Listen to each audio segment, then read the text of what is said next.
Je te retrouve avec bonheur encore en ce jour,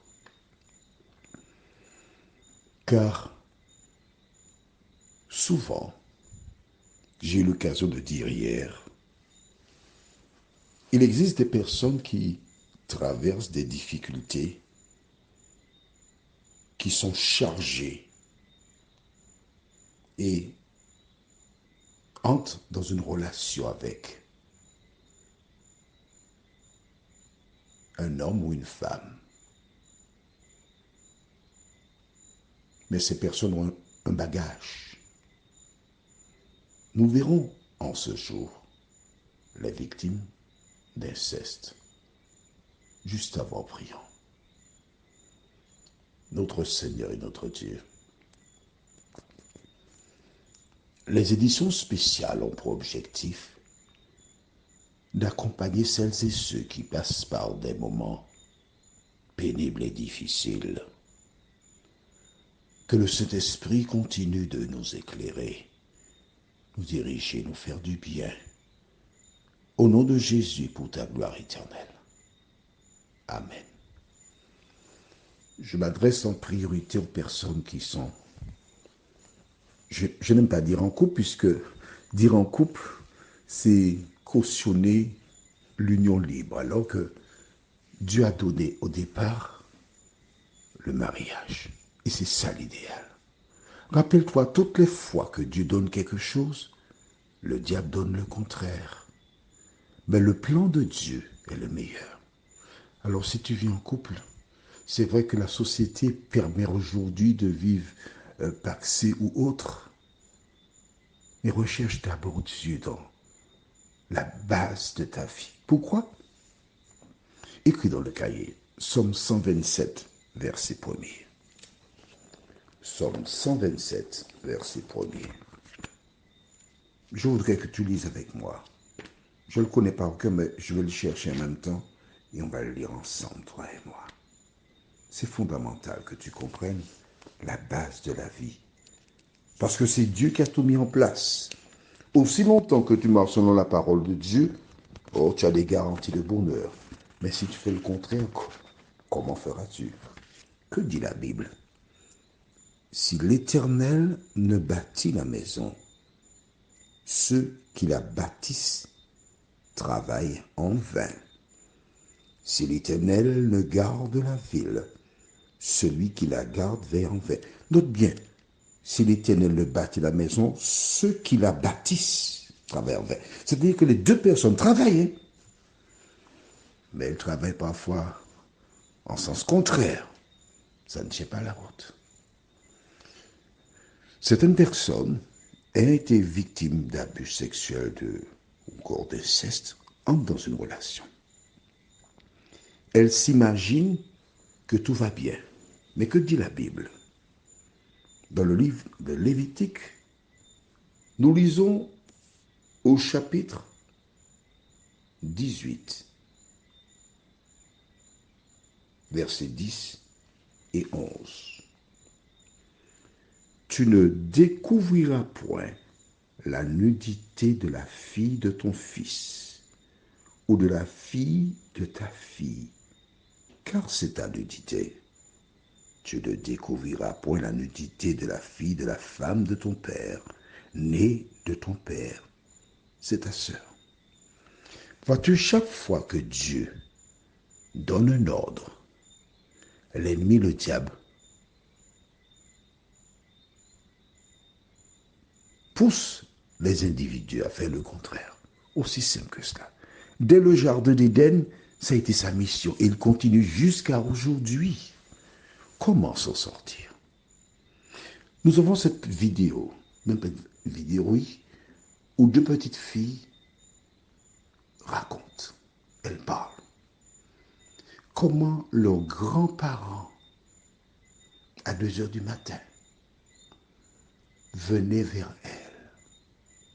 La grand-mère était chef d'orchestre dans cette affaire. Et les petits-enfants qui ont l'habitude de dire oui, mamie, qui sont en confiance, qui ne connaissent pas encore la portée, ont été abusés.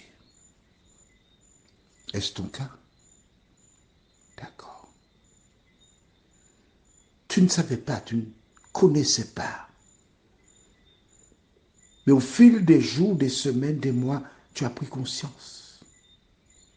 Au certes, tu en as parlé à un membre de la famille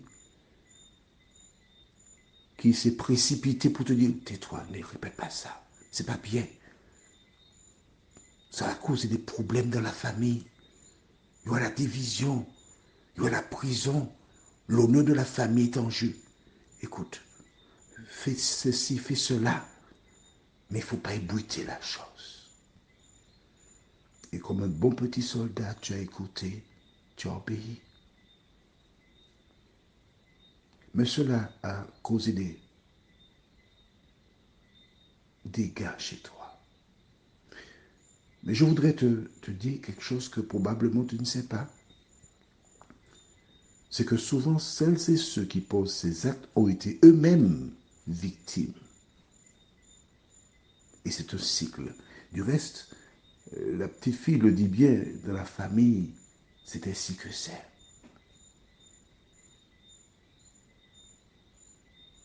Et c'est peut-être pour cela que tu as été épousé quelqu'un. Mais je voudrais m'adresser maintenant à toutes les personnes qui ont été victimes d'inceste. Je m'adresse à toi personnellement. Chacun traverse différemment cette épreuve.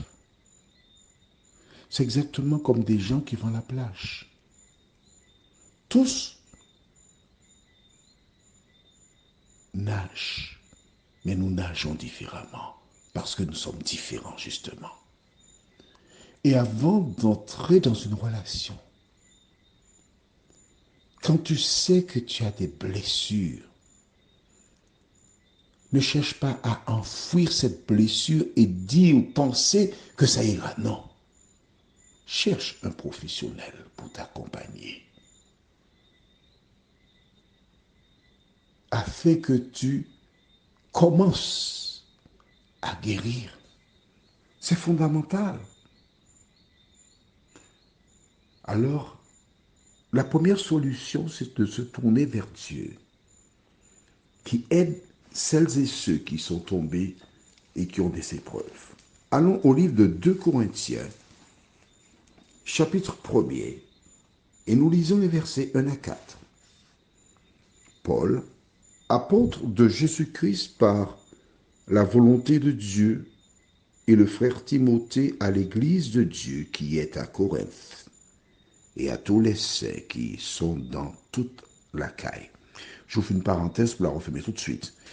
Paul fait un courrier qu'il adresse à un certain nombre de personnes, et ensuite tu as bien vu, après, et à tous les saints qui sont dans toute l'Achaïe, les saints. Alors, selon toi, les saints sont des personnes vivantes ou des personnes mortes? Ce sont des personnes vivantes. Comment des morts pourraient-ils lire un courrier?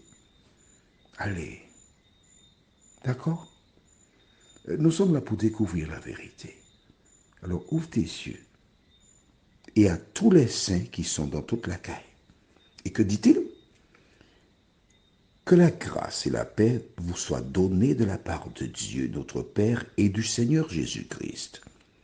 Béni soit Dieu, le Père de notre Seigneur Jésus-Christ, le Père des miséricordes et de Dieu de toute consolation, qui nous console dans toutes nos afflictions, afin que par la consolation dont nous sommes l'objet de la part de Dieu, nous puissions consoler ceux qui se trouvent dans l'affliction.